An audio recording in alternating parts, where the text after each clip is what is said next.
Okay, so, we love to do these deep dives, and you sent us over this incredible panel discussion from the 2011 Desiring God National Conference. And it's got some pretty heavy hitters. I mean, you've got David Platt and Michael Ramsden. You've got Michael and Ed Scutzer and even John Piper all talking about this idea of a missionary call. I mean, wow, that's a pretty great lineup for a panel. Yeah. So what we want to do in this deep dive is to really unpack what they're saying. How can someone figure out if they're called to missions? What are the different parts of missions work that we should all be aware of? And then ultimately, what does it mean for us, as we're listening and thinking about these things in our own lives? Yeah, and I love that you said unpack, because this isn't just some, high-level theological discussion happening in an ivory tower. This is stuff that really gets at how our faith is supposed to play out in the real world and how all of us can live a life of, meaning and purpose. Right. And it really hits you right away, like right out of the gate with this really powerful statement from Michael. He says that, on one level, I believe that missions is not something that God invites us into. It's what we were saved for. And inasmuch as you are a Christian, you are called to that endeavor. Well, okay, so stop right there for a second. I mean, that's a pretty big statement to just kind of like drop right at the beginning. Yeah, it is. So what you're saying is that mission isn't just for like a select few, like the super spiritual or the extra adventurous. Exactly. It's like baked into what it means to be a Christian. Yeah. Wow. Okay. That's kind of a game changer when you think about it the right way. So for you listening, like, what does that make you think about, like, where you are in your life right now? Like, what's your response to that statement? Yeah, it kind of shifts your whole perspective a little bit, doesn't it? It does. Because, when we think about missions, we often picture, people going to far-off countries. Right. But what Michael Umid is saying is that it's so much bigger than that. Yeah. And it's interesting because later in the discussion, they actually talk about this idea of, senders versus goers. Right. And David Platt really expands on this idea in a helpful way. Okay. He's totally on board with the idea that there are those who are called to go, in the sense of physically relocating to another country. But he's also really adamant that every single member of the church is a goer, in the sense of being involved in making disciples wherever they are. Okay, I like that. And he gives this great example from his own church in Birmingham. Oh, yeah. About how one of their members was actually super instrumental in supporting a church plant all the way over North Africa. Wow. Okay. So even though this person never actually left Birmingham, they were a vital part of taking the gospel to a completely different continent. So it's like they were going, even though they weren't physically going. Exactly. And that's what we're talking about when we say that every Christian is called to missions. It doesn't always mean packing your bags and hopping on a plane. It can look like praying for missionaries, giving financially to support their work, or even just making disciples right where you are. Yeah. It's making that connection in your own life between what you're doing and how it fits into this bigger picture of God's mission. And Ed Stetzer really hits on this too, with this concept of sentness that he says is universal for all believers. He even pulls out that verse from John 20.21, where Jesus says, "As the Father has sent me, so send I you." Oh, yeah, that's a good one. So the way he sees it, every believer is sent on a mission by Jesus, but the specific, like, where and to whom of that mission is going to be different for each of us. Yeah, it's like that idea that we're all in the field. Exactly. Just a matter of figuring out where in the field God wants you to be. Exactly. And I think that's such a freeing thought, because sometimes you can get so caught up in thinking you have to like go to some far off land to be a real missionary. Yeah. But Stetzer's basically saying like, hey, if God has called you to serve in your local community, that's just as valid and important as someone who's called to like the Amazon rainforest. Okay, so what about those of us who are listening and thinking, okay, I really think God might be calling me to go somewhere else to serve cross-culturally? Yeah, good question. How do we go about figuring that out? Like, how do you discern that specific call? Well, that's where this panel discussion gets so interesting, because they all start sharing their own stories. Yeah. And it's clear that there's no one-size-fits-all answer. Okay. For example, John Piper, he shares his perspective, Yeah. which is that sometimes God will just like burn a specific passage of scripture into your heart, and it becomes this like undeniable call. Really? Yeah, and he tells his own story about how Romans 9 was like that for him. Wow. He was on this whole academic track, Yep. and then bam, Romans 9 just like grabbed a hold of him, and it completely changed the trajectory of his life. So he felt like God was calling him out of academia and into pastoral ministry through that passage. And then you have Michael Ramsden's story, which is like the complete opposite of having this like sudden clear call. Oh, really? Yeah, he describes it more as this like deep internal wrestling match. Okay. Even though he always had this strong desire to, share the gospel and do evangelism.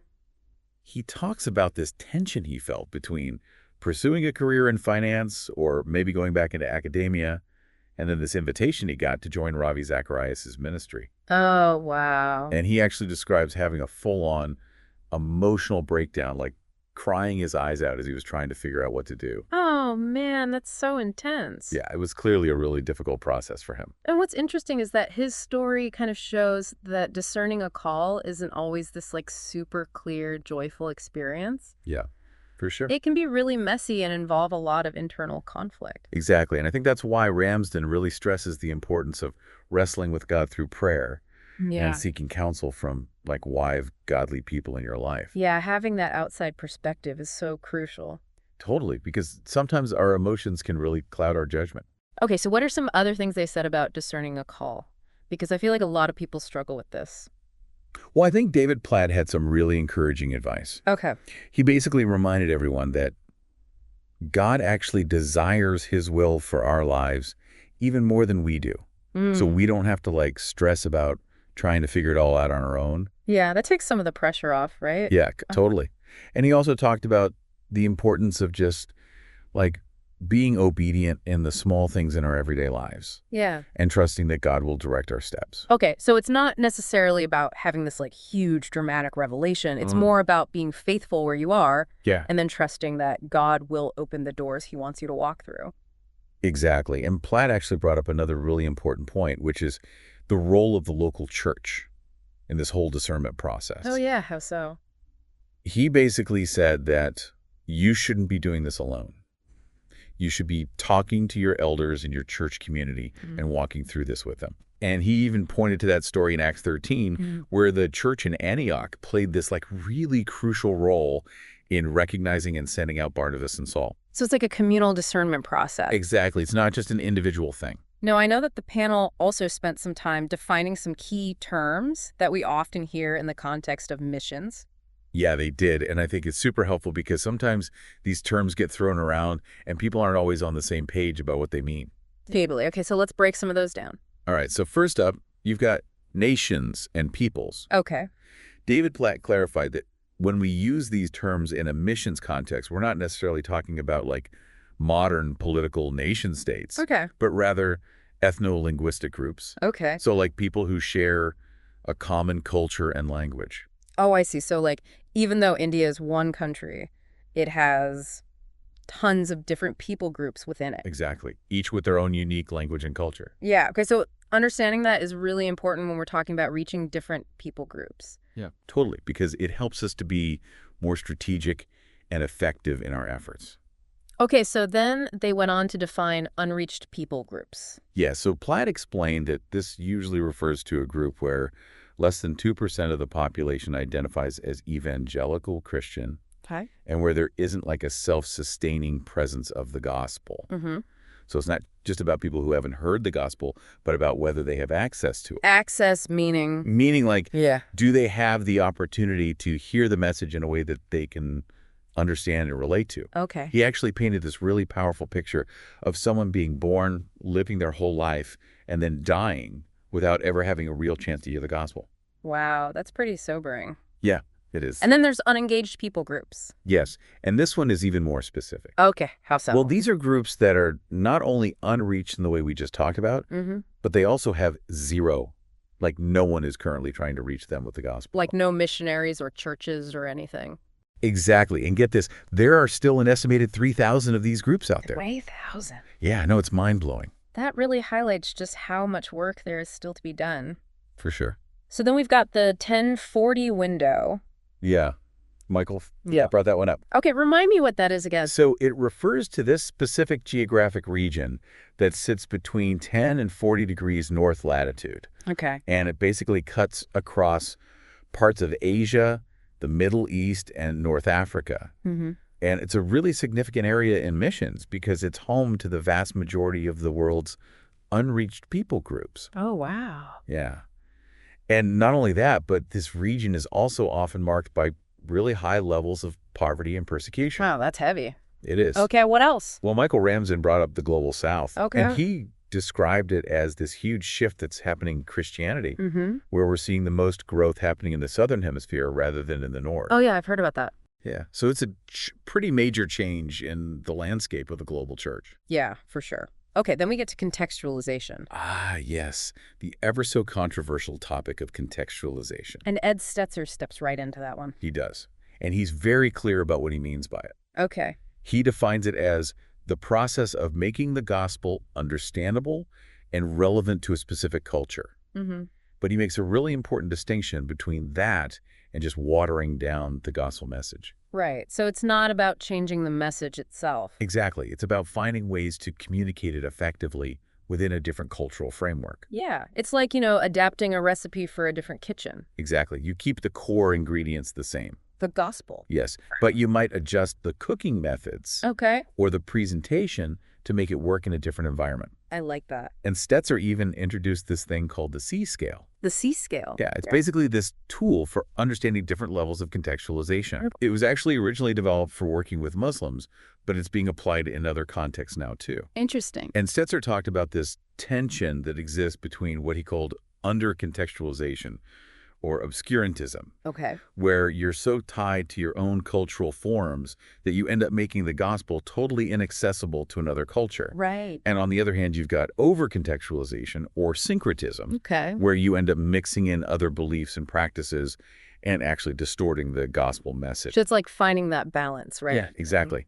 And he even pointed out that godly people can have different perspectives on where that line is. Yeah, that makes sense. And he really stressed the importance of letting believers who are indigenous to those cultures be the ones wrestling with these questions and figuring out the best way to communicate the gospel within their own context. So not just imposing our own Western ideas on everyone else. Right, exactly. Okay, so then they got into talking about insider movements. Yes.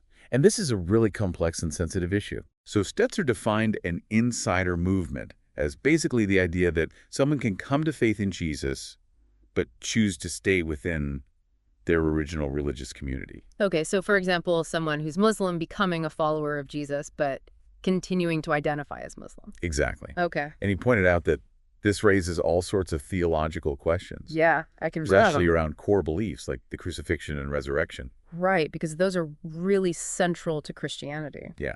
And Stetzer mentioned that insider movements are often categorized somewhere around the C5 level on that contextualization scale. Okay. But he himself is more comfortable with C4, which involves forming new Christian communities that are clearly distinct from the old religious context. So there's definitely a lot of debate and discussion happening around this. For sure, it's a really important topic with some significant implications. Now, I also noticed that they talked about the role of single women in missions. Yeah, John Piper actually brought that up, and he acknowledged the huge number of single women who are serving in missions around the world. And, he holds to a complementarian view of men and women. Right. So he affirmed the idea that men are called to lead in the church and the home. Mm-hmm.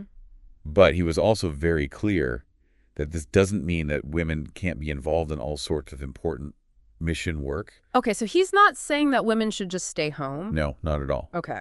He actually talked about how women are vital for things like evangelism, teaching, and providing support in all kinds of ways. And then Michael chimed in with some really interesting real-world examples from Japan. Yeah, he did. I mean, he talked about knowing some really effective single female missionaries. Yeah, he even mentioned how one of the largest churches in Nagoya was being led by a female pastor at that time. Wow, that's pretty remarkable. Yeah, it is. Okay, so what about short-term missions? Well, they talked about that too, and David Platt was actually really passionate about the value of doing short-term missions well. Okay. He sees them as a really important way to fuel long-term disciple-making through deep partnerships. So not just going over and doing your own thing. Right, it's about coming alongside what God is already doing in a place and supporting that. Okay. And he did acknowledge that there are potential pitfalls. Like what? Well, he talked about how sometimes short-term missions can actually end up hurting long-term work if they're not done well. Right. And he also talked about how sometimes people go on these trips and they come back basically unchanged. So it's not just about tourism. No, definitely not. It's about actually having a lasting impact. Yeah, and he even shared this amazing challenge that his church, Brook Hills, did, where they challenged everyone to give 2% of their lives to short-term missions. Wow, 2%. That's pretty significant. It is, and he said that it really made a huge difference in their church in terms of fostering a long-term commitment to global missions. That's so cool. It is, and Ed Stetzer was on board with this too. He agreed that short-term missions can be really valuable, but he also said that we have to do it right. Right. He even referenced Bob Priest, who's done a bunch of research on this topic. And Stetzer shared about how his ministry actually focuses on taking pastors on short-term trips. Oh, wow. As a way to build long-term relationships and help launch new churches. So using short-term missions to kind of lay the groundwork for long-term impact. Exactly. Okay, so what about those of us who are listening and we feel really passionate about missions, but we're part of a church that's not really on board? Yeah, that's a tough spot to be in. It is. What did they say about that? Well, David Platt actually gave some really wise advice. Okay, what was it? He said that the first and most important thing is to pray for your church leaders. Okay. And to avoid doing anything that would undermine their authority. Right. But he also encouraged people to think about the grassroots nature of disciple making. Okay. So even if your whole church isn't on fire for missions, you can still gather a few people who are. Okay. And start praying together, giving together, maybe even exploring short-term mission opportunities together. So it's like being faithful in your own little corner of the world. Exactly. And Michael Ramsden, he added to that by saying that, you also need to take a look at the overall teaching of your church. Okay. If it's not a Bible-believing church that's actually making disciples, then that might be a bigger issue. Right. But he also acknowledged that sometimes church leaders just get tired or jaded. Yeah. And that a passionate layperson can actually be a real blessing to a church in those situations. But then he told this kind of concerning story about a vicar who actually discouraged a group of people from forming a prayer group that was focused on missions. Oh, wow. Yeah. And he basically said that if you're facing that kind of consistent opposition, Right. then it might be time to consider finding a different church. So it's not about causing division, Right. but it's also about finding a community that supports your passion for missions. Exactly. And John Piper actually weighed in on this too. And he said that for him, moving churches becomes a serious consideration when you've consistently and prayerfully tried to awaken your church to the importance of missions, and you're just not seeing any fruit from it. So no prayer, no financial support, no sense of community around missions. Yeah, and for him, that's a big enough issue to justify finding a different church home. Ed Stetzer actually brought up a really interesting question. What was it? He asked, what about those churches that have good teaching and are even involved in global missions, but they don't seem to care much about their local community? Oh, yeah, that's an important point. And John Piper's response to that was really interesting. What did he say? Well, he said that even though a church might not need to give financially to support local outreach, the goal is still to bring people into a healthy church family that cares about reaching the lost both near and far. And so if a church isn't engaged in its local community, right, it might indicate that there's a deeper problem with their overall understanding of what it means to be the church. So it's like, if they're not reaching out to their neighbors, then are they really equipped to disciple new believers and send them out on mission? Exactly. It kind of calls into question their whole approach to missions. As they were wrapping up the discussion, they shared some incredibly powerful stories of hope and encouragement for those who are serving in really difficult places. Yeah, it was amazing to hear their perspectives on this. Yeah. Okay, so tell me about some of these stories. Well, John Piper, he shared this remarkable story about John Patton. John Patton, okay. Who's a missionary on the island of Tanna. And he was facing constant danger. He was literally fleeing for his life at one point. No. But even in the midst of all that, he found this incredible sense of fellowship with Jesus. Wow. So it's like Jesus' promise, I am with you always, even to the end of the age. Exactly. And Piper's point was that God often gives his richest blessings and his closest presence to those who are suffering for him. Wow, that's a powerful thought. Yeah. And then Ed Stetzer, he jumped in and he emphasize those promises that Jesus gives in the Great Commission. Oh, Like his abiding presence, Yeah. his peace that passes all understanding, and the power of the Holy Spirit. right. So the idea is that those who are going out in Jesus' name are never alone, and they're never without the resources they need. And then David Platt, he shared this incredible story about the resilience of South Sudanese Christians Yeah. who have endured so much suffering. It's unbelievable what they've been through. It is, but they keep saying, God is greater.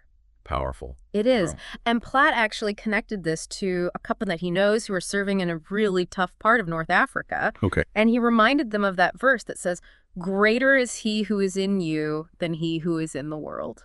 That's so encouraging. It is. And then Michael Ramsden, he shared this totally different kind of story, but it was just as powerful. Oh, yeah. Yeah, it was about this guy named John Bechtel Okay. and a 12-year-old girl who gave him a single dollar. A single dollar. Okay. Yeah, I know it sounds kind of random, but that $1 ended up playing a part in the founding of an orphanage in Hong Kong. Yeah, it's amazing. And his point was that even the smallest acts of obedience and generosity All right. can have huge ripple effects that we might never fully understand. Wow, I love that story. It's so good, right?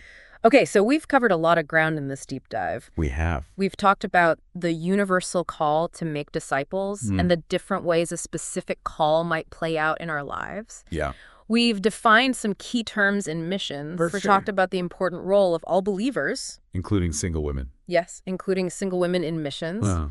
We've also explored the value of short-term missions when they're done well. And the potential pitfalls to avoid. Exactly. And we've talked about how to navigate our passion for missions even when our church might not share that same passion. Yeah, that's a big one.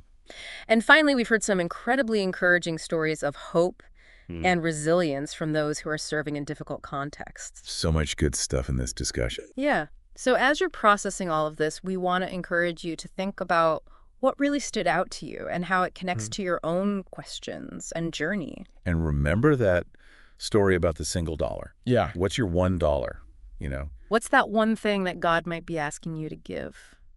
Whether it's your time, your money, a skill you have, or just taking a step of faith. You might never know the full impact of that one small act. But that doesn't mean it's not important. Right. So what's one practical step you can take today? Whether it's something locally in your community. Or even something globally, Yeah. based on what we've talked about today. Thank you so much for bringing this panel discussion to our attention. Yeah, it's been a really rich conversation. Yeah, it has. And we can't wait to see what you bring us next time. We're always excited to explore these deep dives with you. Until then. Keep digging deeper.